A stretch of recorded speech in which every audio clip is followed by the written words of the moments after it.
Is it the end of dating as we once knew it? You know, the good old-fashioned way. Many women I talk to still have this deep desire to meet the man of their dream, their knight in shining armor in everyday life, maybe bumping into him at the grocery store or crossing paths on the way to work. But are modern dating apps and online dating sites totally destroying that dream? Are they taking over? Hi ladies, Mireille Nicole here, and I'm a relationship coach for women who want to live their best life. I record these videos for you because I want to help you realize that you have so much more power over your relationship, your marriage, or your dating life than you currently think. Okay, so I didn't have time to do my nails before this video, so I hope it's not too distracting when I'm moving my hands when you see these nails that just totally need to get done. Anyways, if you know me and my love story, you might be thinking, Mireille, who are you to talk about dating apps and online dating sites? You're married. Well, I wasn't always married. And back in my day, we were on the OG online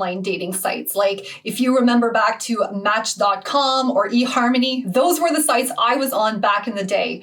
Dating apps didn't even exist. Apps in general, I think, didn't even exist back then. But let me share some thoughts on this new way of potentially meeting your dream man. The last insight I'm going to share is going to be particularly important if you're the woman that really wants to meet someone the old-fashioned way. So make sure to listen until the end of the video. Before I dive in, if you find this video helpful, make sure to like, subscribe, and please share it with a friend. All right, let's go. So what I want to share is that even though the modern dating apps seem to be taking over, there's still a lot of good to that. The main complaint I hear from women who are on these dating apps and online dating sites is that it can be exhausting and there are a lot of douchebags out there. While there's a lot of truth to that, let me remind you that thinking this way is going to mess with your mindset, and mindset is so important when you're on the dating scene. In fact, I recorded a whole video about the 5 biggest dating mistakes that I see women make. If you haven't watched that video yet, I'll link to it here somewhere.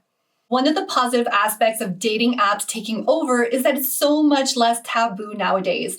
I remember when I was on those initial online dating sites, I was so ashamed. I didn't tell anyone about it. I didn't even post a profile picture, I think. And as you can imagine, that did not work out for me. I didn't want to put a picture on my profile because I didn't want anyone to know. But now it's become normal to be on these dating apps and these dating sites. It's actually even expected of you if you're dating. Friends and family will likely ask you if you're on Bumble or Tinder or whatever dating app is popular when you watch this video. I've heard of women who their parents or their friends have actually created profiles for them. Obviously, with more choice and more people on there, you do get exposed to more douchebags. But hey, you might still run into scumbags or less than ideal potential mates for you when you go out to the bar, at work, or anywhere really. While I was online dating back in the day, me and my friends would often go out to the bars on the weekends. There were lots of guys there that weren't my type or that I didn't click with. Plus, sometimes even there, we'd meet married men who were trying to hit on us and hide it from us. So this is your reminder that there are buttholes everywhere, so keep that in mind. Also, I often hear that it's exhausting having to swipe